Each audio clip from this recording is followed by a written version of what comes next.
Hey guys, this is Amanda from the Tynker dev team, and today I'm going to show you how to use Tynker's animation tool to create your own virtual pet. If you follow along with this tutorial, you should create a project that looks a little bit like this.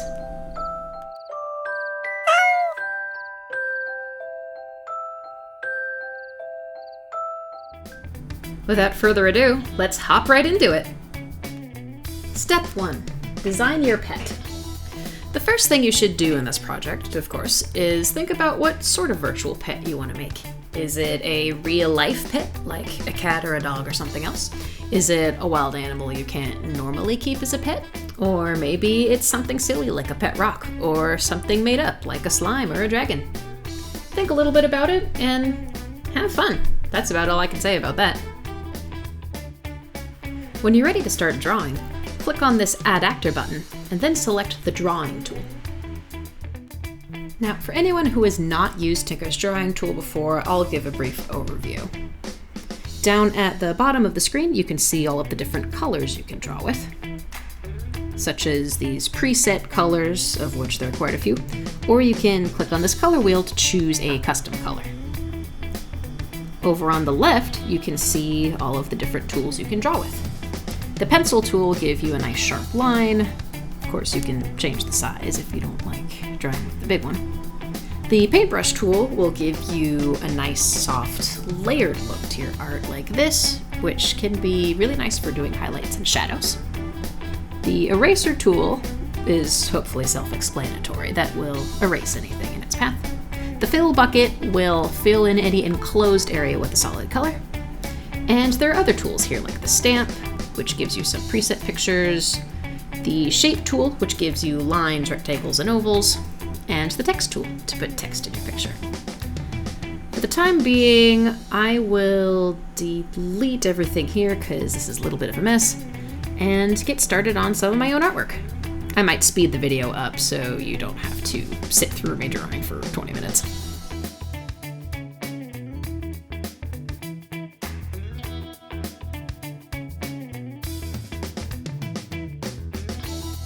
There we go, look at that doggy. I'm pretty happy with this piece of artwork I've drawn, so I will name this actor something appropriate, and I will name the costume itself something that reflects which animation this is going to be. This will be the actor's idle animation, because it's just sitting there not doing much. And of course, I save my work when I'm done. Once I exit out of the drawing tool, I can move this brand new actor wherever I want on the stage, just like any other actor. There we go. Step 2. Draw an idle animation. Now, we've drawn our actor's idle pose, but we haven't really made it an animation yet.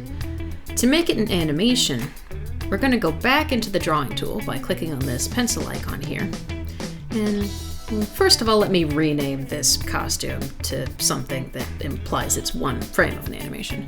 Then I'll hit the duplicate button at the top right, and you can see I'll start to make these costumes that are very subtle variations of each other. There's a new tool in the drawing tool actually called the onion skin. It is this button at the top that will give a little ghostly overlay of nearby costumes. So if I start to erase the dog's tail here, you can see it's kind of showing you the previous frame of the animation very faintly. This onion skin is commonly used in animation software, actually, to help animators see what they did last and help them make a smooth animation, because as they draw, they can see what they just drew and make the frame look as close to the previous frame as they can. Let me speed this up a little bit. There we go. So what I'm going to do, using this little ghostly guideline, is I'm going to redraw the dog's tail just a little bit slightly further out to the left, as if the dog's wagging his tail. So there we go. Yeah, just like that. And then we fill these back in.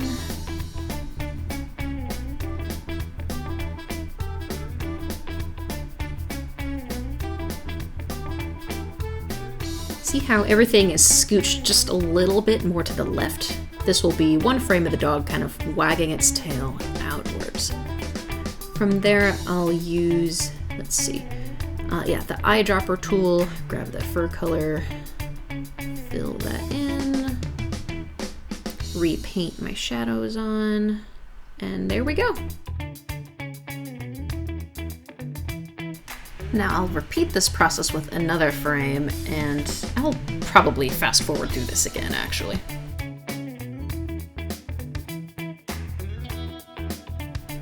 There we go, all done with that. Let me save my work, and then let me preview what I have so far. There you go, 3 frames of wagging. It's a little choppy, so I'll take my middle frame here, I think, and I'll make a copy of it. This will make the tail wag back and forth between the 2 positions. Let me test that out. Oh yeah, that looks better. Awesome. I'm pretty happy with this. Let's save again. Now I could be content with this animation, but I think I want to add a little more variety to it. So here's what I'm going to do. I'm going to duplicate each frame of it. And once I've duplicated each frame, there we go, I'm going to rearrange them by dragging and dropping them so that the entirety of the animation loops twice. And you may ask, Amanda, you've already got all this art and the code's handling the looping. Why are you making the animation run twice? The reason I'm making this animation loop through twice is because I want every other loop of the tail wag to have the dog blink. So once I have 8 frames instead of 4 frames, I will pick one of them. Let's go with 7. And I will edit this to make the dog blink. Sit tight, I think I'll speed this up again. There we go. Let's preview this again. Beautiful. Now the dog blinks in every other tail wag. I'm pretty happy with this 8-frame idle animation, so I'll go ahead and save my work again. Step 3. Draw more animations. Now, this is when your creativity really gets to shine. What do you want your virtual pet to be able to do? Maybe you want to feed your pet a treat. Maybe you want to command your pet to do a trick, like sit or speak or do a flip. Let your animation run wild. I'm going to make, I think, 3 more animations for this dog myself, but I'll just put the speed up on that, and I'll meet you on the other side. Have fun.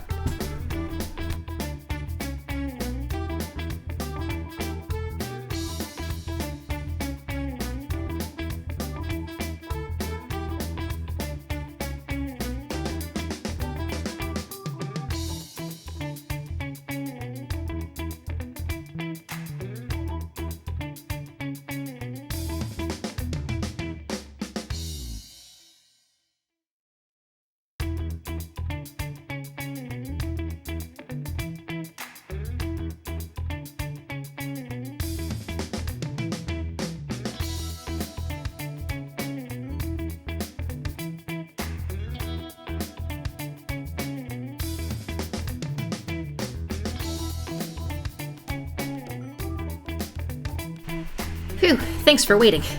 Now I've got a full 4 animations here that are ready to go. And I think with that, I'm ready to finally get to some coding. How about you?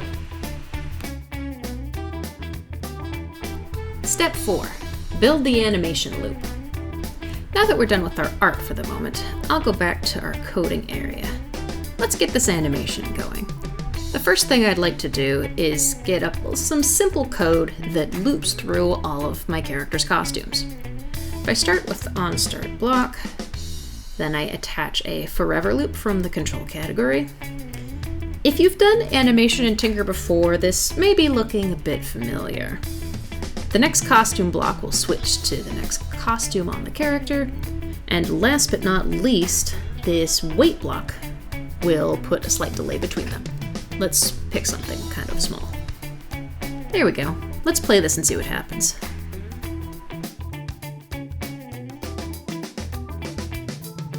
Now, notice that this looped through every costume that the character has. I want the behavior of this actor to be a little bit more sophisticated than that. So what I'm going to do is enhance my code with a few global variables.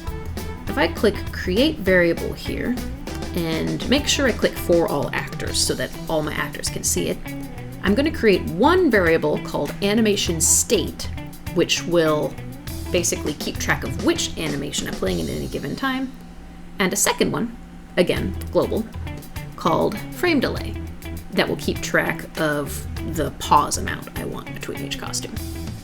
Before I can use these, of course, I need to give them a starting value.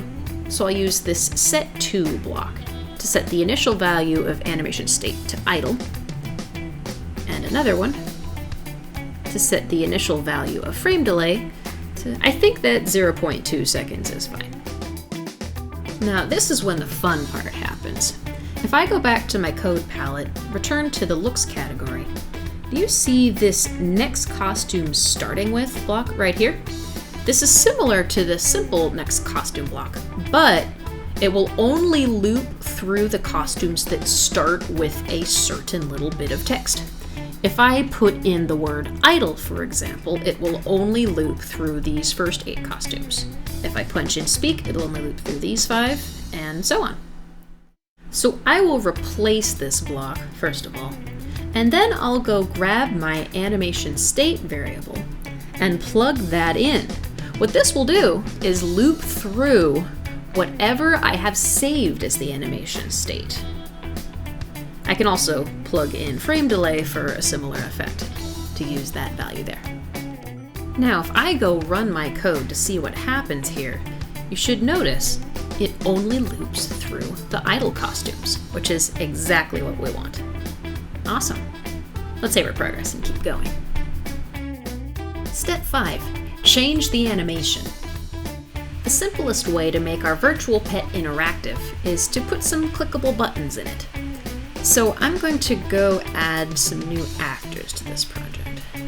If I scroll down to the game elements category of the media library, there should be some good clickable buttons in here. Let's see. I'll take the green one. I'll position this where I want it and resize it as I like. And I think I also want to put a text label on it so I know what it does. So I'll add a little bit of code here. If I go down to the pen category, then I can choose a font to write my label with. I'm probably going to want this a little bigger. And then if I go to the looks category, I can find it. Where is it? There it is. Then I can put a label on this button. I'll name this after the speak animation. That looks about right. Now that I've got my button set up, I'll go add the click event to it. Now, here's what's cool about using an animation state variable, is that I don't need to add any animation code to that click event because it's all here already. The animation is handled on the dog itself. The only thing I need to change is this value. So, over in the code for my button, I'll go add another set variable block, and I will set the animation state to whatever I want. In this case, it's speak. This will change which animation is playing. Now, I only want it to last a certain amount of time, so I'll go count how many frames I have of speak. I have 5 frames of speak. Okay. And from there, I can do a little bit of math trickery to figure out how long this animation should last. If I grab my multiplication here, and of course a wait block, there we go. I should be able to wait the number of frames, which is 5, times the frame delay, which I have already saved. This comes out to 1 second in this case, but it's pretty flexible. If I click on speak, and I actually totally forgot to reset, so that's my fault. I am missing one block here. I need to reset animation state to idle when I'm done. Okay, hopefully this works this time. If I click on the speak button, there we go. Now it plays exactly as long as I want it to, that exact 5 frames. So now that I've got one button working, I should be able to duplicate this button pretty easily. First, let me rename this one so I remember which one it is. And then, here in the menu, select Duplicate to make another button. I'll rename this one as well. And place it where I want it. I should be able to adjust the values. Whoa. Hold up, I messed this up a little. There we go. Alright. Then that one. Okay, all those names saved. Sorry about that. So once these are all where I want them, I can go adjust their label and the animation state they set to. Same with this one. Just like that. And if I put... Oh, wait, I think... Yeah, I forgot a step. I need to make sure I count how long these animations last. Let's see. Speak is 5.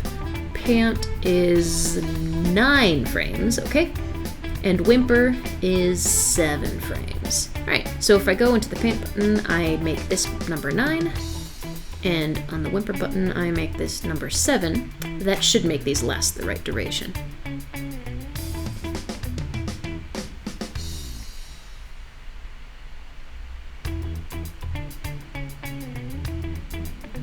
And there we have it! All of the animations are in and ready.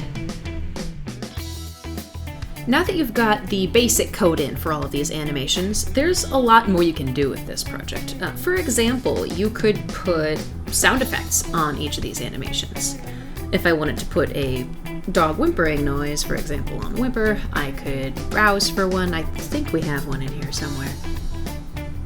There it is. Or, of course, you could upload your own noises. And that's just the tip of the iceberg. You could do lots of things with this project. You could have the interactions be more complex than a button click, for example. You could have your pet do something when you drag an actor on top of it and let go. You could add background art. You could add looping background music. You could add some sort of scorekeeper that keeps tracks of how many treats your pet has eaten. Have fun with it, and as usual, let us know what you come up with. Talk to you later.